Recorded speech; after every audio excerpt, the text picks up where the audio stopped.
ne tirez pas sur le messager, on va parler de COVID au retour. Et oui, qu'est-ce qui nous attend cet automne? Est-ce que vous devriez recevoir une dose de rappel? On se revoit dans 3 minutes.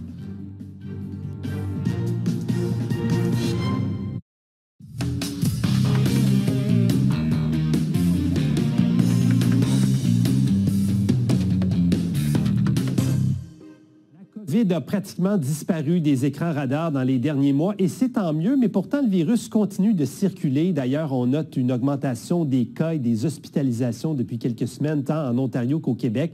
Ce sera la rentrée scolaire dans quelques jours. À quoi on s'attend exactement? On se tourne vers Patrick Filion, microbiologiste et professeur au Cégep de l'Outaouais. Bonsoir, M. Filion. Bonsoir, M. Nadon. Comprenez-moi bien, je vous aime beaucoup, mais je ne m'étais pas ennuyé tant que ça qu'on se parle de COVID, vous et moi. En tout cas, merci d'être avec nous.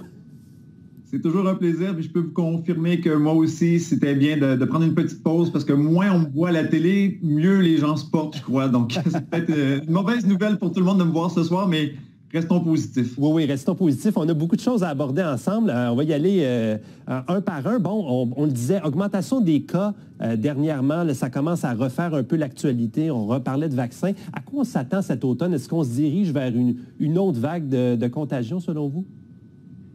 Oui, puis je crois que ça ne sera peut-être pas une surprise pour personne. Avec le retour à l'école, les gens qui retournent travailler dans des endroits plus fermés, les chances de transmission sont beaucoup plus grandes, le retour là, des gens dans les transports en commun.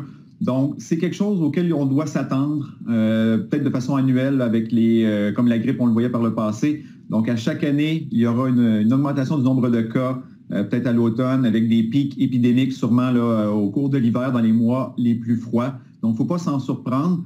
Puis peut-être qu'il faut même se préparer à ce genre d'éventualité-là. Quelles sont les caractéristiques des variants qui circulent en ce moment? J'imagine qu'ils ne sont pas aussi virulents que ce qu'on avait au tout début de la pandémie. Oui, pour l'instant, la situation semble se stabiliser. Donc, on a des variants. On a par exemple le variant ERIS, EG5, qui est un des variants là, qui circule le plus au Canada présentement. Donc, affecte beaucoup de gens, mais les conséquences sur les personnes, sur leur santé en général, ne sont pas aussi graves que ce qu'on voyait par le passé. Donc, il y a une certaine immunité là, qui s'est bâtie soit par la vaccination ou suite à des infections.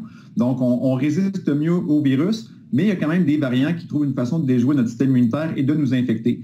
Puis, il y a un autre variant aussi, le BA2.86, qui, lui, comporte beaucoup de mutations. Donc, là, on le surveille de près. Il est un petit peu moins présent chez nous, mais il pourrait se déplacer et nous atteindre. Donc, on les surveille, mais pour l'instant, le nombre de cas, de cas graves n'est pas très élevé, mais ça pourrait changer. Encore une fois, là, on sait plus il y a de cas, plus il y a de chances que des gens se ramassent à l'hôpital ou soient gravement infectés. Il ne faut pas oublier aussi que malgré le fait que l'on voit ces variants-là comme étant moins dangereux, ils sont tout de même plus virulents que ce qu'on peut connaître avec la grippe.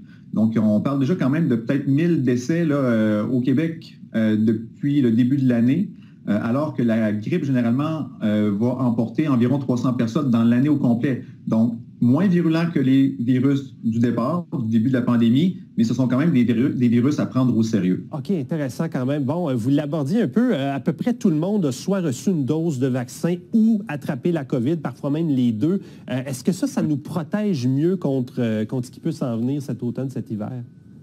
Oui, ça, c'est une réalité, dans le fond, qui a évolué avec le temps. Donc, au départ, personne n'avait été mis en contact avec ce virus-là, donc tout le monde était vulnérable. Maintenant, bon, on a été soit vacciné à plusieurs reprises, soit infecté à plusieurs reprises, ou les deux, vacciné et infecté. Donc, ça nous confère une certaine protection. Notre corps n'est plus surpris par ce virus-là.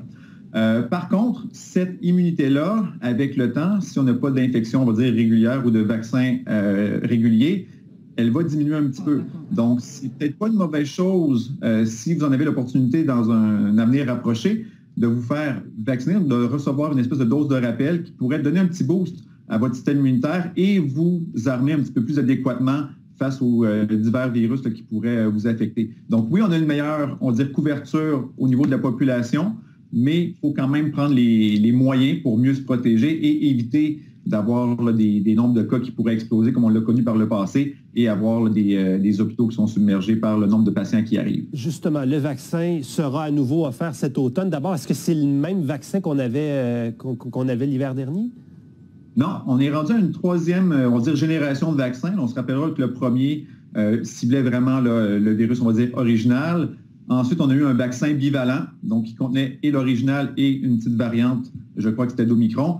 Et là, on va avec une troisième génération de vaccins qui est monovalent et qui cible un variant qui était présent dans les derniers mois, mais qui est quand même un petit peu en déclin. Là, je dis ça, il ne faut pas que je décourage les gens de se faire vacciner. Ça va quand même vous conférer une protection face aux divers variants dont on a parlé précédemment. Mais l'essentiel, dans le fond, c'est d'aller chercher cette dose-là, d'avoir une meilleure protection, puis d'avoir des comportements aussi qui vont être respectueux de nos collègues, de nos amis. Est-ce que tout le monde devrait y aller, seulement les personnes vulnérables?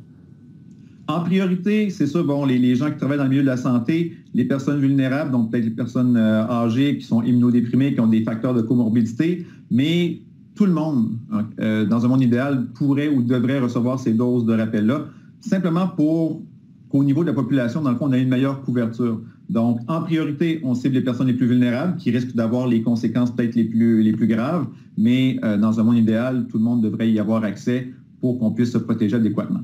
Et là, il n'y a plus de règles d'isolement tant chez les employeurs que dans la santé publique si on attrape la COVID. Qu'est-ce qu'on devrait faire si on est positif?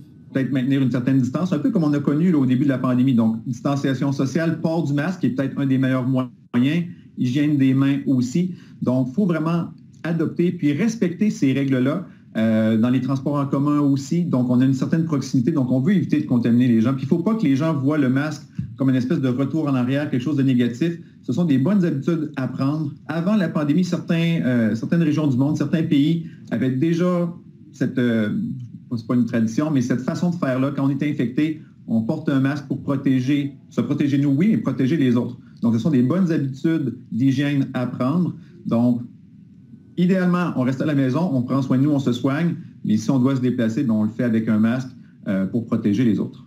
En tout cas, on connaît beaucoup mieux et beaucoup plus de choses sur ce virus-là en espérant que tout continue de relativement bien aller. Monsieur Filion, plaisir de vous parler quand même. Merci beaucoup d'avoir été là. Toujours un plaisir, M. Nadon. Bonne soirée.